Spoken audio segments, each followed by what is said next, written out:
Hello everyone, welcome back. This is M S और आज के क्लास में हम लोग जानेंगे केस चार्ट के बारे में। केस चार्ट तैयार करना सीखेंगे, साथ ही साथ केस चार्ट का ऑपरेशन करेंगे। जानेंगे केस चार्ट के अंतर्गत क्या क्या है और उसका क्या यूज है। आइए इन सभी बातों को हम लोग जानते हैं केस चार्ट में।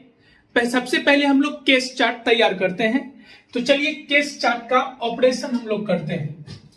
आज के क्लास का नाम होगा आपका केस चार्ट ऑपरेशन। चलिए तो केस चार्ट ऑपरेशन हम लोग करते हैं।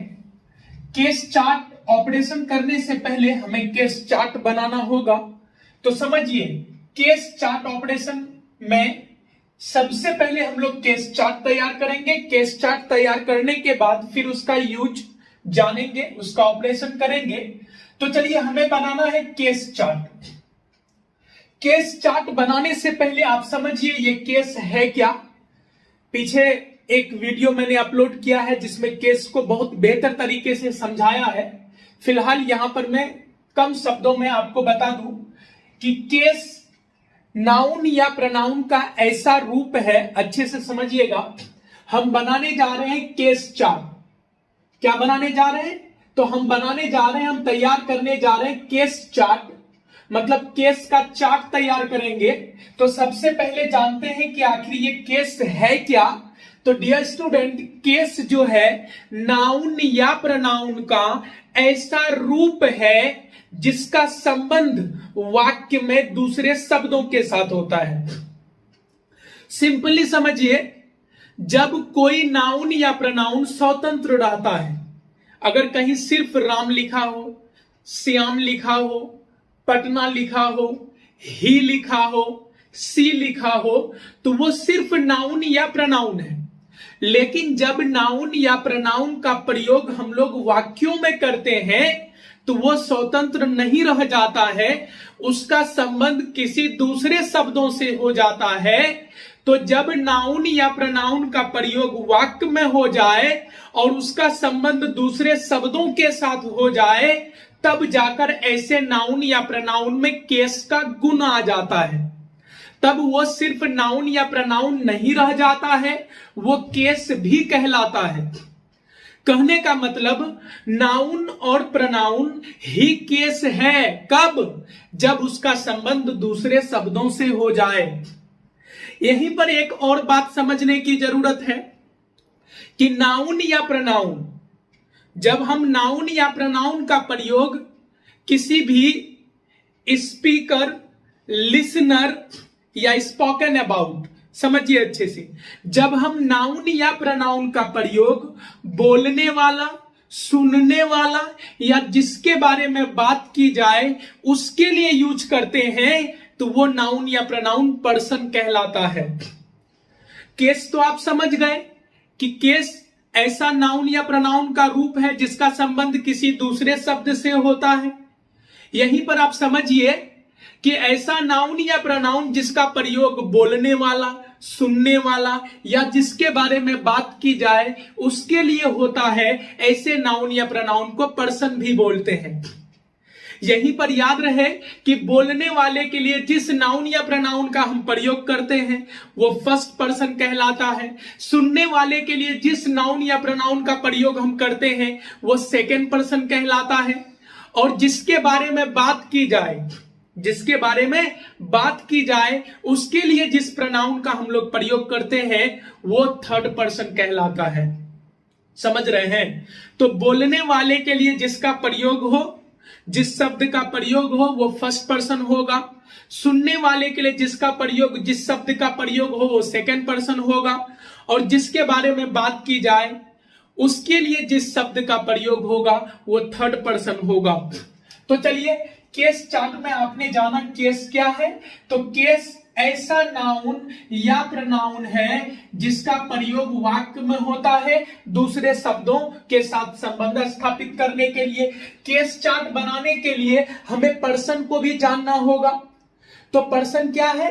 तो ऐसा नाउन या प्रनाउन जिसका प्रयोग बोलने, सुनने और जिसके बारे में बात की जाए उसके लिए हो, वो पर्सन है। बोलने वाले के लिए जिस शब्द का प्रयोग करते हैं वो फर्स्ट पर्सन है ना। तो सबसे पहले हम फर्स्ट पर्सन को देखते हैं, फर्स्ट पर्सन। तो चलिए सबसे पहले हम लोग जानते हैं फर्स्ट पर्सन में, तो फर्स्ट पर्सन कौन है? बोलने वाला, स्पीकर। बोलने वाला को मतलब फर्स्ट पर्सन कौन है? तो स्पीकर है, याद रखेंगे। फर्स्ट पर्सन आपका स्पीकर है, बोलने वाला है। क्लास थोड़ा लंबा चलेगा, एकदम अच्छे से समझ लीजिए। फर्स्ट पर्सन क्या है? स्पीकर है, बोलने वाला। बोलने वाला को फर्स्ट पर्सन कहा जाता है। अभी मैं बोल रहा हूं, मैं स्पीकर हूं, मैं फर्स्ट पर्सन हूं। तो फर्स्ट पर्सन अपने लिए कौन कौन शब्द यूज कर सकता है? फर्स्ट पर्सन के लिए कौन कौन शब्द यूज कर सकते हैं? तो फर्स्ट पर्सन अपने लिए आई यूज कर सकता, मैं। बोलने वाला खुद को क्या क्या कह सकता है? मैं। तो मैं, अगर एक आदमी बोल रहा है तो आई बोलेगा। जरूरी थोड़ी है कि एक ही आदमी सिर्फ बोल रहा हो सकता है 2-3 बोल रहा हो। तो अगर स्पीकर का संख्या अधिक है तो अपने लिए यूज करेगा वी। मतलब आई जो है ये सिंगुलर फॉर्म में है, वी प्लुरल फॉर्म में है। तो फर्स्ट पर्सन में आपका आई और वी आ जाता है, समझना अच्छे से। फर्स्ट पर्सन में आपका आई और वी हो जाता है। अब यहां पर समझिए, ये जो आई है इसके कितने रूप हैं? किसी भी पर्सन का कितना रूप हो सकता है, उस चीज को समझते हैं। फर्स्ट पर्सन में आई और वी होता है। तो याद रहे, फर्स्ट पर्सन हो या सेकेंड पर्सन हो या थर्ड पर्सन हो। चलिए सेकेंड पर्सन को भी ले लेते हैं। सेकेंड पर्सन, सेकेंड पर्सन कौन है? तो सेकेंड पर्सन है लिसनर। सेकेंड पर्सन आपका क्या है? लिसनर है। तो सेकेंड पर्सन लिसनर है, सुनने वाला। तो सुनने वाला के लिए हम क्या यूज कर सकते हैं? मैं बोलूंगा, जो सुनेगा उसको यू बोलते हैं। तो लिसनर के लिए हम यू का प्रयोग करते हैं। सिंगुलर हो या प्लुरल हो, यू का ही प्रयोग होता है। उसके बाद चलिए थर्ड पर्सन को देखते हैं। थर्ड पर्सन, थर्ड पर्सन का मतलब हुआ स्पोकन अबाउट, जिसके बारे में बात की जाती हो। तो जिसके बारे में हम बात करते हैं, ये थर्ड पर्सन कौन कौन है? तो ही होगा, सी होगा, इट होगा, है ना, दे होगा। ये सब थर्ड पर्सन है। अब आप बोलोगे सर राम, श्याम, अजय, विजय ये भी तो थर्ड पर्सन है। तो राम मतलब ही, सीता मतलब सी, इसी में आ जाता है। तो याद रहे हम केस चार्ट तैयार कर रहे हैं। केस आप समझ गए, नाउन या प्रोनाउन का ऐसा रूप जिसका प्रयोग वाक्य में करते हैं, दूसरे शब्दों के साथ संबंध हो जाता है। नाउन या प्रोनाउन स्वतंत्र है तो वो नाउन या प्रोनाउन है, वाक्य में इसका अगर प्रयोग कर दिए तो दूसरे शब्दों के साथ इसका संबंध हो जाता है, इसलिए वो केस भी कहलाता है। वाक्य में प्रयोग होगा तो केस कहलाएगा। ये बात समझ में आ गया। उसके बाद केस चार्ट तैयार करने के लिए हमें पर्सन का भी जरूरत पड़ा। तो ऐसा नाउन या प्रोनाउन जिसका प्रयोग हम लोग बोलने वाला, सुनने वाला या जिसके बारे में बात की जाए उसके लिए यूज करते हैं, वही पर्सन कहलाता है। आई और वी का प्रयोग हम लोग जो है बोलने वाले के लिए करते हैं, ये भी पर्सन है। यू का प्रयोग सुनने वाले के लिए करते हैं, ये भी पर्सन है। ही, सी, इट, दे जिसके बारे में हम बात करते हैं उसके लिए यूज करते हैं, ये थर्ड पर्सन है। तो ये सभी प्रोनाउन, ये एक्चुअली प्रोनाउन है क्योंकि ये नाउन के बदले आया है। आई मीन्स मैं मतलब कौन? M S.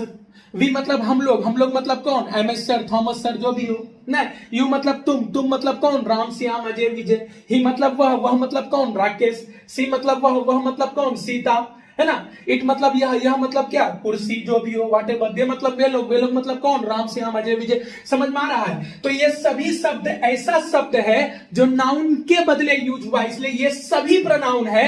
और ये सभी प्रोनाउन का प्रयोग पर्सन को डिनोट करने के लिए, ये सभी प्रोनाउन का प्रयोग, ये जो कॉलम आप देख रहे हो है ना, ये कॉलम है ना, आप लोग मैथ पढ़े होंगे, मैट्रिसेस, डिटरमिनेंट। तो ये जो है ये रो है, ये जो है आपका कॉलम है। तो इस कॉलम में जितना भी प्रोनाउंस है, अच्छे से समझिए, लंबा क्लास जाएगा, कोई दिक्कत नहीं है। इस कॉलम में जितना भी प्रोनाउन है, इस कॉलम में जितना भी प्रोनाउंस है, ये सभी किसको डिनोट कर रहा है? पर्सन को, चाहे फर्स्ट पर्सन हो, सेकंड पर्सन हो या थर्ड पर्सन हो। तो ये सभी प्रोनाउंस पर्सन को डिनोट कर रहा है, पर्सन के लिए यूज हुआ है, इसलिए ये सभी पर्सन भी है। Any problem? और इसी का प्रयोग जब वाक्य में होगा तो ये केस भी हो जाएगा। Any problem? तो चलिए केस चार्ट तैयार करने के लिए हमें पर्सन भी जानना था, हमने पर्सन को भी देखा। अब चलिए केस चार्ट तैयार करते हैं। ये जितने भी प्रोनाउंस है ना, ये सभी प्रोनाउंस का 5 रूप होता है। There are 5 forms of any pronoun. किसी भी प्रोनाउन का या किसी भी पर्सन का हम बोल सकते हैं। ये जितने भी पर्सन है यहां पर, ये सभी पर्सन का 5 रूप होता है। देखना चाहिएगा। आई, इसका एक रूप होता है माई, एक रूप होता है माइन, एक रूप होता है मी, एक रूप होता है माई सेल्फ, और आगे नहीं बनेगा, याद रहे। आई, माई, माइन, मी, एक है माई सेल्फ। Any problem? तो ये जो फर्स्ट पर्सन है, इसको फर्स्ट पर्सन, और ये एक आदमी को डिनोट कर रहा है, इसलिए ये जो आई है ये फर्स्ट पर्सन सिंगुलर नंबर है। Any problem? कौन पर्सन? फर्स्ट पर्सन, एक को डिनोट कर रहा सिंगुलर, तो आई फर्स्ट पर्सन सिंगुलर नंबर है। अच्छे समझिए, प्रत्येक पर्सन का 5 रूप है ना? 1 2 3 4 5 है कि नहीं है? तो I, my, mine, me, my self. आप ऐसे याद रखेंगे, आई, my, mine, me, I, my, mine, me, I, my, mine, मी। इस तरह से याद रख सकते हैं। कैसे याद रखेंगे? आई, my, mine, me, I, my, mine, मी, और लास्ट में माई सेल्फ याद रखेंगे। ठीक है। उसी तरह वी जो है, वी क्या है? फर्स्ट पर्सन है, लेकिन ये ज्यादा को डिनोट करता है, more than 1। We first person के अंतर्गत आता है, लेकिन ज्यादा को डिनोट कर रहा है, तो ये फर्स्ट पर्सन प्लुरल नंबर है। इसका भी 5 रूप होगा। कौन कौन? We, our, ours, us, we, our, ours, us, we, our, ours, us, है ना? यहीं पर इसका हो जाएगा आवर सेल्व्स। Any problem? चलिए यू देखिए, यू के बारे में जब बात की जाए तो सेकेंड पर्सन है, लेकिन यू एक के लिए भी यूज होता है, अनेक के लिए भी यूज होता है। तो यू को हम लोग बोलते हैं सेकेंड पर्सन सिंगुलर नंबर भी, सेकेंड पर्सन प्लुरल नंबर भी। जब आप एक व्यक्ति के लिए इसको यूज करोगे तो ये सिंगुलर नंबर होगा, एक से अधिक के लिए यूज करोगे तो ये प्लुरल नंबर होगा। तो you second person singular number भी है, सेकेंड पर्सन प्लुरल नंबर भी है। तो इसका भी 5 रूप होगा। अभी मैंने बताया कि प्रत्येक पर्सन का कितना रूप होता है? 5। तो यू का भी 5 होगा। यू, योर, योर्स, यू, और हो जाएगा योर सेल्फ। लेकिन याद रहे, अगर एक सिंगुलर होगा तो योर सेल्फ, और अगर प्लुरल ज्यादा के लिए यूज होगा तो योर सेल्व्स हो जाएगा। यहां पर ध्यान रखना है। अगर यू से एक व्यक्ति का पता चलेगा तो सेल्फ यूज करेंगे, अनेक व्यक्ति का पता चलेगा तो सेल्फ्स यूज करेंगे। तो प्रत्येक पर्सन का 5 रूप होता है। You, your, yours, you, your self या योर सेल्व्स हो जाएगा। Any problem? आगे आइए, ये देखिए, ही, she, it, they, he, she, it, they, ये जो चारों है, ये चारों एक्चुअली क्या है? तो ये चारों थर्ड पर्सन है, और थर्ड पर्सन में ही मतलब वह मतलब एक, तो ये थर्ड पर्सन सिंगुलर नंबर है। इसका भी 5 रूप होगा। ही, हिज, हिज, हिम, और हो जाएगा हिमसेल्फ। चलिए, तो उसी तरह सी के बारे में अगर देखा जाए तो सी भी आपका थर्ड पर्सन सिंगुलर नंबर है। सी मीन्स वह मीन्स एक, तो थर्ड पर्सन सिंगुलर नंबर है। इसका भी 5 रूप होगा। सी, हर, हर्स, हर, हर सेल्फ। चलिए, अगर अगला हमारा देखते हैं, इट है, तो इट, इट्स, हालांकि इसका ये वाला रूप नहीं होता है, लेकिन हम इट्स भी लिख सकते हैं। इट, उसके बाद इट सेल्फ। चलिए, दे को देखते हैं। दे आपका देखिए, दे मीन्स वे लोग, अधिक लोगों का पता चल रहा है। ये थर्ड पर्सन प्लुरल नंबर है, तो हो जाएगा, इसका भी 5 रूप होगा। दे, देयर, देयर्स, देम, और देम सेल्व्स। आपने एक चीज देखा होगा कि देखिए, आई क्या है? सिंगुलर है तो सेल्फ लगा, वी प्लुरल है तो सेल्फ्स लगा। यू जब सिंगुलर में होगा तो सेल्फ लगेगा, प्लुरल में होगा तो सेल्फ्स लगेगा। ही सिंगुलर है तो हमने सेल्फ लगाया, सी सिंगुलर है तो सेल्फ लगाया। इट सिंगुलर है तो सेल्फ लगाया, दे प्लुरल है तो सेल्फ्स लगाया। कहने का मतलब आपका जो सेल्फ है ये सिंगुलर नंबर के लिए यूज होता है और आपका जो सेल्फ्स है ये प्लुरल नंबर के लिए यूज होता है। ये आपको माइंड में रखना है, समझ रहे हैं। तो चलिए, केस चार्ट तैयार करने के लिए हमें पर्सन का जरूरत पड़ा और पर्सन के पांचों रूपों का जरूरत पड़ा। केस चार्ट तैयार करने के लिए हमें पर्सन का जरूरत पड़ा और पर्सन के पांचों रूपों का जरूरत पड़ा, समझ रहे हैं। तो केस चार्ट तैयार करने के लिए हमने पर्सन लिया, फर्स्ट पर्सन को रखा, सेकेंड पर्सन को रखा, थर्ड पर्सन को रखा और सभी पर्सन के पांचों रूपों को हमने रखा आपके सामने। I, my, mine, me, I, my, mine, me, we, our, ours, us, you, your, yours, you, he, his, him, she, her, hers, her, है ना, it, its, it, itself, they, their, theirs, them. Last में self वाला लगा देंगे। Any problem? ये आपका case chart तैयार हो गया। अब केस चार्ट तो तैयार हुआ, लेकिन कौन कौन सा केस? हम अगर इस कॉलम की बात करेंगे अगर हम फर्स्ट कॉलम की बात करेंगे डियर स्टूडेंट, तो I, we, you, he, she, it, they, ये सभी वाक्य में सब्जेक्ट के रूप में आता है। ये सभी वाक्य में सब्जेक्ट के रूप में आता है, इसलिए ये सभी जो है आपका चला जाएगा सब्जेक्टिव केस में। कहां चला जाएगा? सब्जेक्टिव केस में। सब्जेक्टिव केस को ही दूसरे शब्दों में हम लोग नॉमिनेटिव केस बोलते हैं। तो याद रहे, I, we, you, he, she, it, they वाक्य में सब्जेक्ट का जगह लेता है। ये सब्जेक्ट के जगह ये यूज होता है, वर्ब से पहले ये सभी यूज होता है, इसलिए ये सब्जेक्ट का पोजीशन लेता है, इसलिए ये सब्जेक्टिव केस कहलाएगा।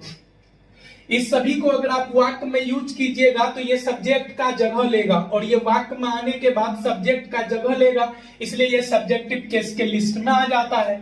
अब चलिए यहां पर हम लोग बात करते हैं इस कॉलम का। Me, us, you, him, her, it, them, ये सभी इस कॉलम को अगर आप देखिएगा तो ये कॉलम वाक्य में ऑब्जेक्ट का पोजीशन लेता है, वर्ब के बाद यूज होता है, ये ऑब्जेक्ट का पोजीशन लेता है, इसलिए ये जो कॉलम है ये आपका चला जाएगा ऑब्जेक्टिव केस में। कहां चला जाएगा? ऑब्जेक्टिव केस में।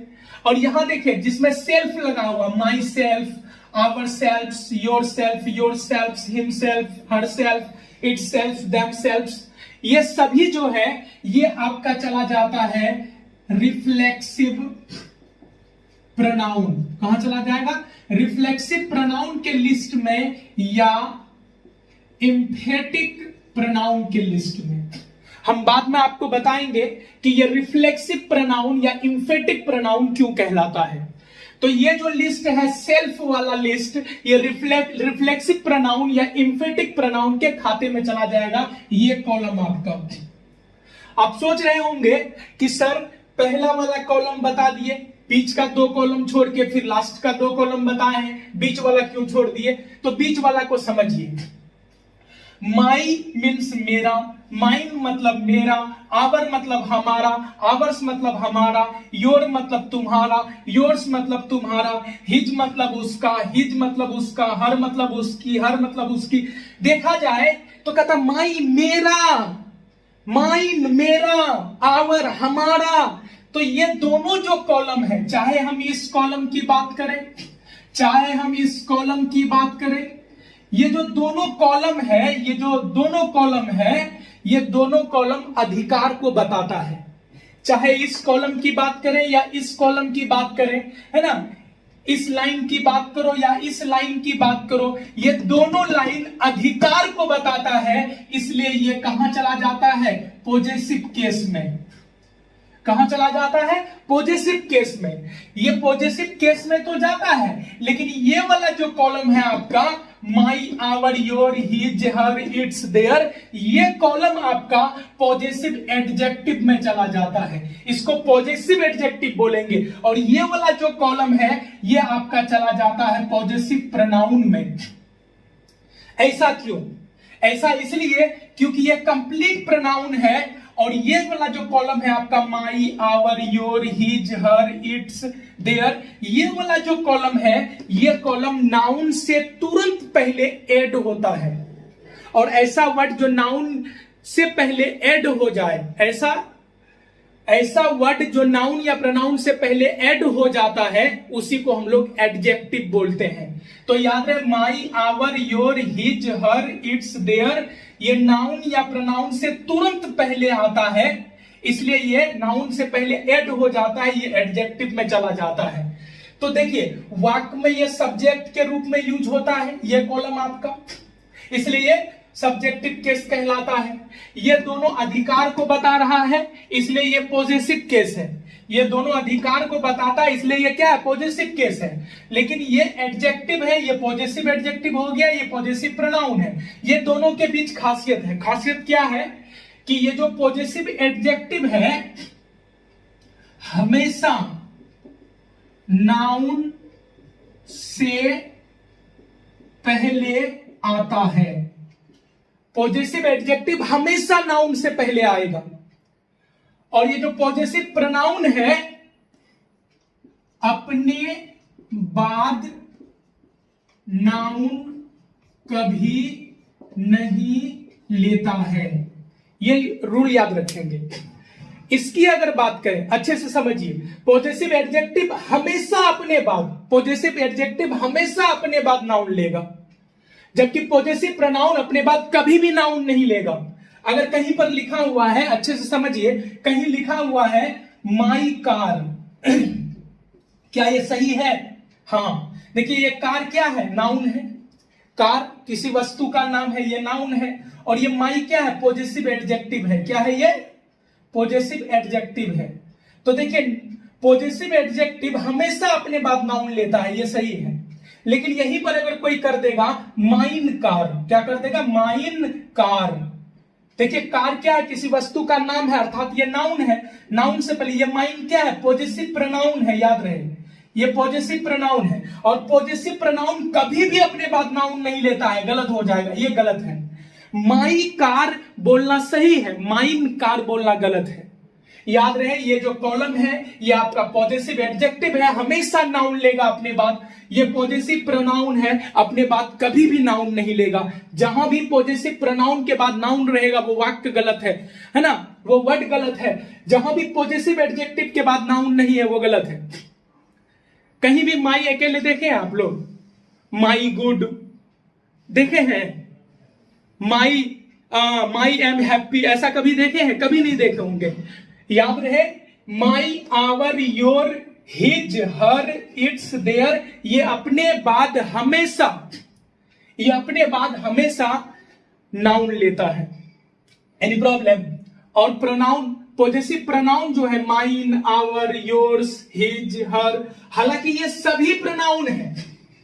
आई, we, you, he, she, it, they, ये सब प्रोनाउन है। यही प्रोनाउन का पांचों रूप है ना जी। तो जब ये प्रोनाउन है तो ये सब प्रोनाउन है। अगर ये प्रोनाउन है तो ये सब प्रोनाउन है। लेकिन my, our, your, his, her, its, their, ये जो है नाउन से पहले आकर ऐड हो जाता है, नाउन का गुण बता देता है, इसलिए ये एडजेक्टिव के कैटेगरी में चला जाता है। ये प्रोनाउन नहीं रह जाता है, ये एडजेक्टिव बन जाता है। जैसे देखिए, माई कार है ना, जैसे बोल सकते हैं दिस इज अ कार, बोलते दिस इज अ कार, यह एक कार है, तो कार है, ठीक है। लेकिन वहीं जैसे बोलते दिस इज माई कार, मेरा कार है, वो अब कार ही नहीं रहा, उस कार, वो मेरा कार है, उस कार में मेरा ऐड हो चुका है। और नाउन में कोई वर्ड जब ऐड हो जाए उसी को एडजेक्टिव बोलते हैं। तो यहां पर माई एडजेक्टिव का रूप ले लेता है। ये सभी प्रोनाउन से बना है, ये सब प्रोनाउन है। लेकिन ये जो my, our, your, his, her, its, their, ये जो है ऐड हो जाता है नाउन से पहले आकर, इसलिए ये एडजेक्टिव में चला जाता है। Any problem? तो याद रहे, केस चार्ट बनाने के लिए हमें पर्सन का जरूरत पड़ा। हमने फर्स्ट पर्सन लिया, आई और वी, इसका पांचों रूप लिख दिया। I, my, mine, me, myself, we, our, ourself, है ना, we, our, ours, us, you, your, yours, you, he, his, his, him, she, her, hers, her, it, its, it, their, theirs, their, इस तरह ले लेंगे और हम देखेंगे कि I, we, you, he, she, it, they ये वाक्य में सब्जेक्ट का पोजीशन लेता है। तो भाई सब्जेक्टिव केस बोल दीजिए, कोई बड़ी बात है। Me, us, you, him, her, it, them वाक्य में ऑब्जेक्ट का जगह लेता है, ऑब्जेक्टिव केस बोल दीजिए इसको। माई मतलब मेरा, माई मतलब मेरा, अधिकार का पता चल रहा है, पॉजिटिव केस बोल दीजिए इसको, है ना। ये नाउन से पहले आता है हमेशा, तो ये पॉजिटिव एडजेक्टिव हो गया। ये नाउन नहीं लेता है, ये स्वतंत्र रहता है, फ्री रहता है, ये प्रोनाउन है। तो पॉजिटिव केस यहां पर दो हो गया, पॉजिटिव एडजेक्टिव और पॉजिटिव प्रोनाउन। याद रहे पॉजिटिव नाउन भी होता है, जैसे राम, है ना। राम क्या है, जैसे राम का कार बोलेंगे, राम का कार, तो राम की कार अगर बोलेंगे तो राम का कार पर अधिकार है, तो राम अधिकार को बता रहा है ना, तो वो पॉजिटिव केस है। लेकिन राम क्या है, नाम है, तो पॉजिटिव नाउन। तो पॉजिटिव नाउन का हम लोग अलग से अध्ययन करेंगे। चलिए यहां तक तो आपको समझ में आ गया कि ये जो कॉलम है आपका, ये सब्जेक्ट के रूप में यूज होता है, सब्जेक्टिव केस, है ना। ये अधिकार को ये दोनों कॉलम बताता है, तो पॉजिटिव केस।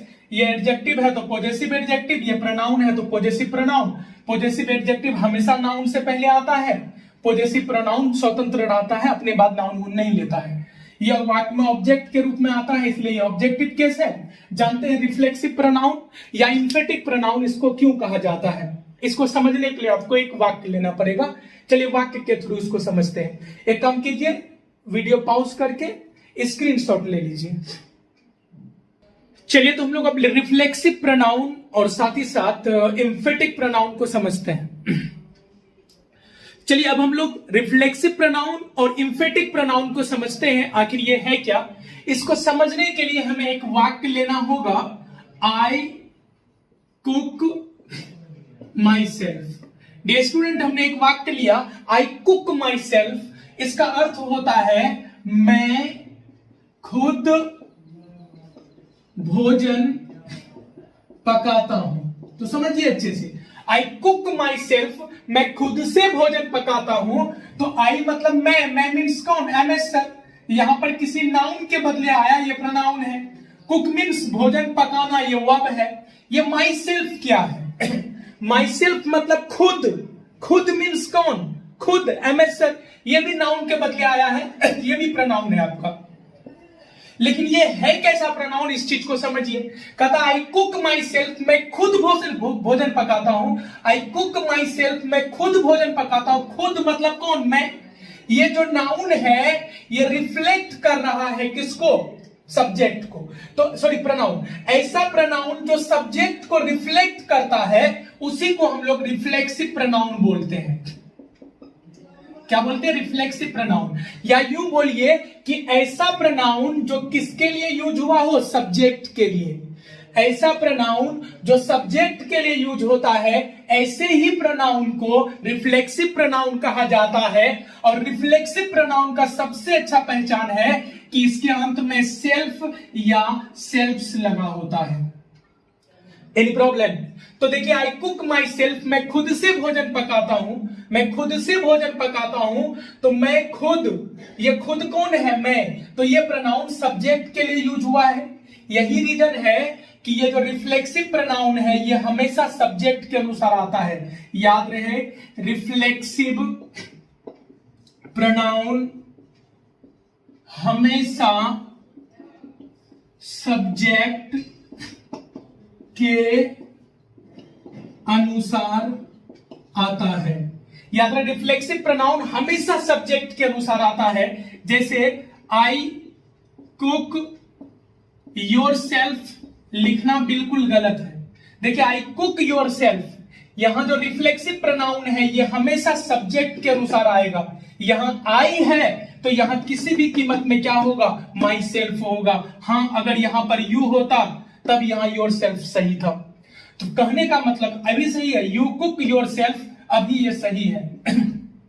Any problem? तो ये जो रिफ्लेक्सिव प्रोनाउन है ये हमेशा किसके अनुसार आता है, सब्जेक्ट के अनुसार। यहां आई तो यहां माई सेल्फ होगा, यहां वी तो यहां आवर सेल्फ होगा, यहां यू तो यहां योर सेल्फ होगा, यहां हिज तो यहां हिमसेल्फ होगा, यहां सी तो यहां हर सेल्फ होगा, यहां इट तो यहां इट सेल्फ होगा, यहां दे तो यहां देम सेल्फ होगा, यहां राम, राम मतलब क्या, ही तो हिमसेल्फ होगा, यहां सीता, सीता मतलब सी तो हर सेल्फ होगा। कहने का मतलब रिफ्लेक्सिव प्रोनाउन हमेशा सब्जेक्ट के अनुसार आता है, रिफ्लेक्सिव प्रोनाउन हमेशा सब्जेक्ट के अनुसार आता है। ये समझ में आ गया, ये नोट 1। नोट 2 समझिए, एम्फेटिक प्रोनाउन समझ में आ जाएगा जब रिफ्लेक्सिव प्रोनाउन सब्जेक्ट के तुरंत बाद प्रयोग हो। जब रिफ्लेक्सिव प्रोनाउन सब्जेक्ट के तुरंत बाद प्रयोग हो तो वह एम्फेटिक प्रोनाउन हो जाता है। जैसे आई कुक माई सेल्फ, यहां पर माई सेल्फ रिफ्लेक्सिव प्रोनाउन है, एनी प्रॉब्लम? लेकिन यहीं पर अगर हो जाएगा आई माई सेल्फ कुक, समझिए आई cook my self, my self यहां पर रिफ्लेक्सिव प्रोनाउन है। जब ये रिफ्लेक्सिव प्रोनाउन सब्जेक्ट से सट जाता है, लिखा हुआ आई माई सेल्फ कुक, ये माई सेल्फ ये रिफ्लेक्सिव प्रोनाउन कहां सट गया, सब्जेक्ट से, तो ये अब बन जाएगा एम्फेटिक प्रोनाउन। क्या बन जाएगा, एम्फेटिक प्रोनाउन। क्यों? क्योंकि ये वाक्य जोरदार हो जाता है। आई कुक माई सेल्फ का मतलब हुआ मैं खुद से भोजन पकाता हूं, आई माई सेल्फ कुक हो गया तो मैं ही खुद से भोजन पकाता हूं, मैं खुद से ही भोजन पकाता हूं, ये वाक्य जोरदार हो जाता है। डियर स्टूडेंट, वह सभी प्रोनाउन जिसके अंत में सेल्फ या सेल्फ्स लगा हो, वह सभी प्रोनाउन जिसके अंत में सेल्फ या सेल्फ्स लगा हो, वह रिफ्लेक्सिव प्रोनाउन है। और जब रिफ्लेक्सिव प्रोनाउन सब्जेक्ट से सट जाए तो वो वाक्य जोरदार हो जाता है और वो बन जाता है आपका emphatic pronoun. I hope reflexive pronoun और एम्फेटिक प्रोनाउन आपको समझ में आया होगा। चलिए स्क्रीनशॉट ले लीजिए इसका।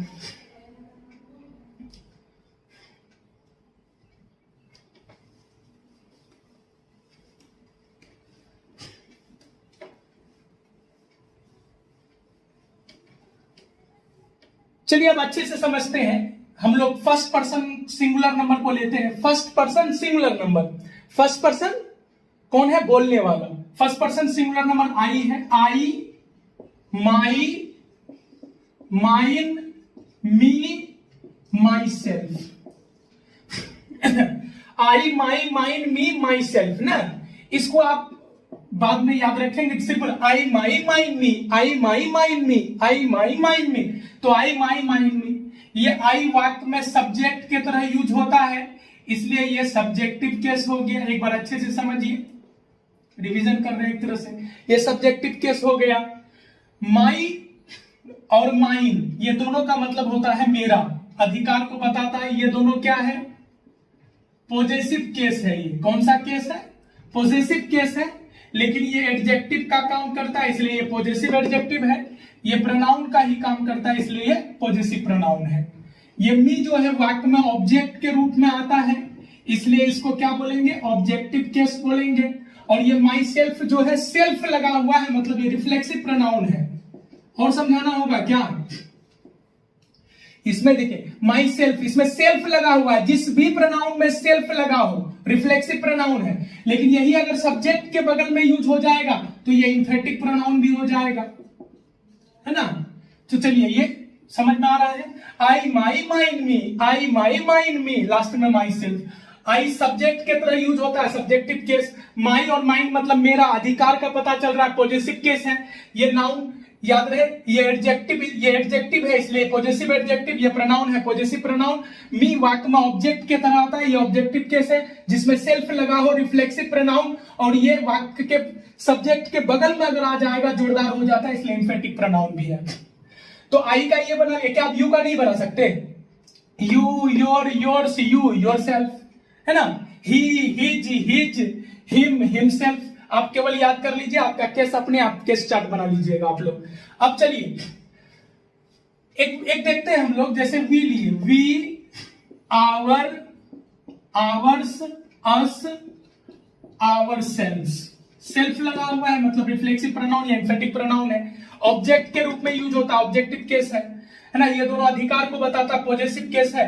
आवर जो है वो पॉजेसिव एडजेक्टिव है, ये पॉजेसिव प्रोनाउन है, ये सब्जेक्ट के रूप में यूज होता है, सब्जेक्टिव केस है ना। अब यहां पर देखिए कि you, your, yours, you, yourself. एक रहेगा तो योरसेल्फ, अनेक रहेगा तो योरसेल्व्स। ठीक है, चलिए अब यहां पर आपका कंफ्यूजन है कि you, your, yours, you, yourself. Sir you subject के रूप में यूज होता है इसलिए सब्जेक्टिव केस, यू ऑब्जेक्ट के रूप में यूज होता है ऑब्जेक्टिव केस। लेकिन कैसे हम पता करेंगे कि यू सब्जेक्टिव केस में है या ऑब्जेक्टिव केस में है?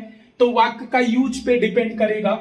अगर कहीं पर लिखा हुआ है यू लाइक मी, तुम मुझे पसंद करते हो, तो यू लाइक मी, तुम मुझे पसंद करते हो।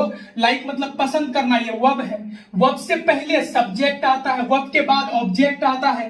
ये जो प्रोनाउन है मी, ये ऑब्जेक्ट के तरह यूज हुआ है, इसलिए इस वाक्य में क्या है, ऑब्जेक्टिव केस में है। ये एनी प्रॉब्लम? इस वाक्य में यू जो है सब्जेक्ट के तरह यूज हुआ है, इसलिए ये सब्जेक्टिव केस है। Any problem? अब यहीं पर देखिए एक वाक्य लेते हैं, आई हेट यू। हमने एक वाक्य लिया, I hate you. Hate means नफरत करना, ये काम है, वर्ब है। वर्ब से पहले सब्जेक्ट, बाद में ऑब्जेक्ट। इस वाक्य में यू कहां है? ऑब्जेक्ट में है। इस वाक्य में यू सब्जेक्ट था, इसलिए ये सब्जेक्टिव केस में है। इस वाक्य में यू ऑब्जेक्ट का पोजीशन लिया हुआ है, इसलिए यहां पर यू जो है ऑब्जेक्टिव केस में है। और इस वाक्य में आई सब्जेक्ट का पोजीशन लिया हुआ, ये सब्जेक्टिव केस में है। मतलब यू जब वाक्य में सब्जेक्ट का स्थान में होगा तो यू को सब्जेक्टिव केस में बोलेंगे। यू जब वाक्य में ऑब्जेक्ट का स्थान लिया होगा तो उसको हम लोग ऑब्जेक्टिव केस में बोलेंगे। Any problem? तो इस तरह से आप केस चार्ट आराम से तैयार कर सकते हैं। अब देखिए यहीं पर ये एडजेक्टिव, इसका देखिए पॉजेसिव एडजेक्टिव कहां हमेशा आएगा? नाउन से पहले। ये अकेला, ये स्वतंत्र नहीं है, ये स्वतंत्र नहीं है।